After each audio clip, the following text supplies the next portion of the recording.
parastais normālais Latvijas iedzīvotājs, tāds kā es. Vai tu skaitīji, cik tu izterēji naudas 2025. gadā uz dažādām lietām? Es tūlīt ielikšu tavā makā un saskaitīšu. Sanāk, es tavu pa centru.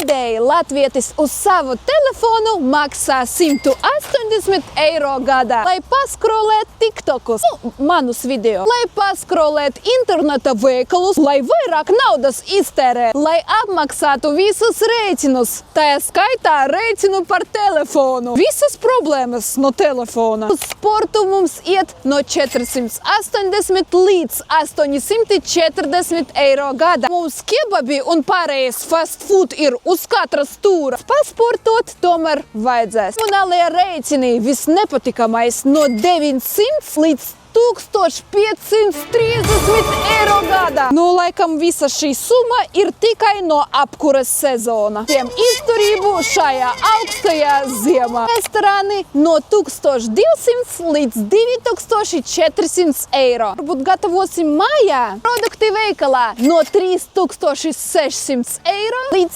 4800 eiro. Laikam izdevīgāk ēst visādās kafeškas un bistro, bet это не точно. Uz jūsu žužiņu gadā iet no 2400 eiro līdz 4300 eiro gadā. Vislielākā summa. Laikam mums Latvijā cilvēkiem vairāk patīk braukāt ar mašīnu, nevis paēst. Bet tiem, kuriem gribas vairāk paēst, ietaupot naudiņu uz savas mašīnas, varat izvēlēties sabiedrisko transportu, carsharing un taksi. 600 līdz 1200 eiro gadā.